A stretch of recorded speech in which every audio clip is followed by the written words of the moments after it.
Shalom, saudara-saudariku dan para sahabat insani yang dikasihi Tuhan. Selamat berjumpa lagi dalam program Renungan Rohani Insani. Inspirasi Sabda Allah hari ini, Senin 17 Agustus 2020 bersama Pastor Stefanus Chandra, Imam Diosesan Keuskupan Agung Makassar yang sedang bertugas di Seminarium Angin Memiri, Yogyakarta. Selamat mendengarkan. Shalom Bapak Ibu Saudara-saudariku yang terkasih dalam Yesus Kristus. Tema renungan kita pada hari ini, tanggal 17 Agustus 2020 adalah mengabdi Allah dan negara. Mari kita buka permenungan kita ini dengan doa. Dalam nama Bapa dan Putra dan Roh Kudus. Ya Yesus Allah kami, selamat pagi. Terima kasih Engkau menganugerahkan kemerdekaan bagi negara kami, hari baru bagi kami semua, saat kami merenungkan bersama hadiah terindah dari-Mu ini. Layakkanlah kami merenungkan sabda-Mu pagi ini. Kemuliaan bagi-Mu bersama Bapa dan Roh Kudus, Allah memerintah, kini dan sepanjang masa. Amin. Bapak, Ibu, Saudara-saudariku yang terkasih, perikopa yang akan kita renungkan bersama hari ini diambil dari Injil Matius pasal 22 ayat 15 sampai 21. Mari kita bacakan bersama-sama. Tentang membayar pajak kepada Kaisar. Kemudian pergilah orang-orang Farisi. Mereka berunding bagaimana mereka dapat menjerat Yesus dengan suatu pertanyaan. Mereka menyuruh murid-murid mereka bersama-sama orang-orang Herodian bertanya kepadanya, "Guru, kami tahu engkau adalah seorang yang jujur dan dengan jujur mengajar jalan Allah, dan engkau tidak takut kepada siapapun juga, sebab engkau tidak mencari muka. Katakanlah kepada kami pendapatmu. Apakah diperbolehkan membayar pajak kepada Kaisar atau tidak?" Tetapi Yesus mengetahui kejahatan hati mereka, lalu berkata, "Mengapa kamu mencobai aku, hai orang-orang munafik? Tunjukkanlah kepadaku mata uang untuk pajak itu." Mereka membawa suatu dinar kepadanya. Maka ia bertanya kepada mereka, "Gambar dan tulisan siapakah ini?" Jawab mereka, "Gambar dan tulisan Kaisar." Lalu kata Yesus kepada mereka, "Berikanlah kepada Kaisar apa yang wajib kamu berikan kepada Kaisar, dan kepada Allah apa yang wajib kamu berikan kepada Allah." Demikianlah Injil Tuhan. Bapak, Ibu, Saudara-saudariku, satu hal yang sungguh saya syukuri dari kitab suci kita dan penafsiran-penafsiran yang saya baca sejauh ini adalah tidak adanya bentuk pemerintahan tertentu yang dianjurkan dan diperintahkan oleh kitab suci kita. Kitab suci kita sebagaimana bacaan-bacaan yang disediakan oleh gereja untuk kita renungkan di hari kemerdekaan ini umumnya menegaskan ajaran untuk mengabdi baik Allah, sesama, maupun pemerintah, apapun model pemerintahannya. Pemerintah mengabdi rakyatnya, sedangkan rakyat mengabdi Allah, negara, dalam hal ini pemerintahan, dan sesamanya. Hal utama yang ditekankan adalah mengabdi, bukan memerintah atau menguasai. Ini poin penting dari anjuran dan ajaran kitab suci kita. Dalam bacaan Injil hari ini, Yesus diuji oleh orang-orang Farisi dan orang-orang Herodian. Hal ini sesuatu yang ganjil karena dua kelompok ini selalu bertentangan. Yang satu selalu berpihak kepada penjajah Roma karena pro Herodes, sementara yang lain pro kemerdekaan. Mereka datang dengan satu pertanyaan, bolehkah membayar pajak kepada Kaisar atau tidak? Pertanyaan ini tentu sebuah jebakan Karena jika Yesus menjawab tidak boleh, dia akan dituduh memberontak terhadap kaisar.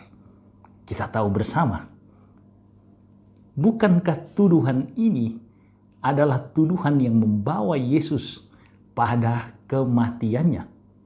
Sebaliknya, jika Yesus menjawab, ya, harus membayar pajak kepada kaisar, maka dia akan dituduh sebagai antek penjajah dan akan kehilangan pamor serta ditolak oleh orang-orang Yahudi kebanyakan yang mengharapkan kemerdekaan. Akan tetapi, Bapak Ibu Saudara-saudariku, mindset Yesus bukan soal politik, bukan soal memerintah, menguasai, atau sebuah pemerintahan baru. Yesus mengajarkan pembaharuan hidup spiritual yang intinya adalah mengabdi atau melayani. Jawaban Yesus kemudian sungguh mengagetkan dua kelompok yang ingin menjebaknya dengan jawaban jitu.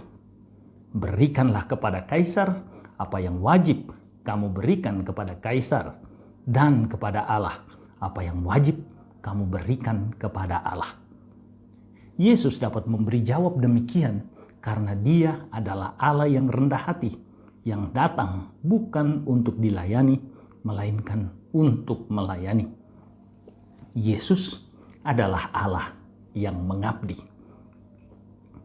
Dalam konteks kita, sebagai manusia-manusia Katolik di negeri yang kita cintai ini, ajaran Yesus ini sungguh relevan.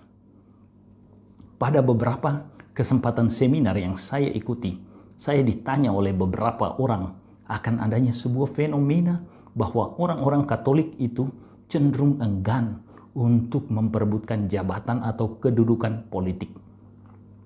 Kalau diberi kesempatan akan diterima, tetapi tidak ada usaha keras, bahkan ngoyo, sungguh-sungguh ingin mengusahakan jabatan tersebut. Padahal menurut kesaksian orang-orang ini, teman-teman Katolik itu sungguh berkualitas. Komentar ini sungguh melegakan saya sebagai seorang imam gereja Katolik. Saya selalu menjawab, mindset kami adalah mengabdi, bukan memerintah, memiliki jabatan, pangkat, atau kedudukan. Bagi kami orang-orang Katolik, posisi dan jabatan adalah sebuah jalan dan cara untuk mengabdi negara dan sesama, bukan tujuan yang harus dicapai. Bagi kita manusia-manusia Katolik, mengabdi adalah yang terutama.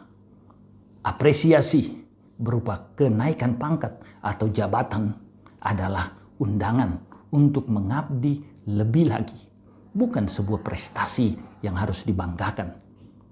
Jawaban ini kadang sulit dipahami oleh teman-teman lain dengan latar belakang pikiran dan iman berbeda. Tetapi bagi kita, orang-orang Katolik, mengabdi sesama dalam negara yang kita cintai ini adalah sebuah panggilan hidup. Sebuah jalan yang bukan hanya diajarkan oleh Yesus, tetapi dilaksanakannya dengan setia. Yesus adalah patron kita dan kita adalah alter Kristus atau Kristus yang lain yang dipanggilnya untuk mewujudkan pengabdian itu. Kini, di sini, sekarang ini, dalam hidup kita yang nyata di negara kita yang kita cintai ini. Tuhan Yesus memberkati. Marilah berdoa.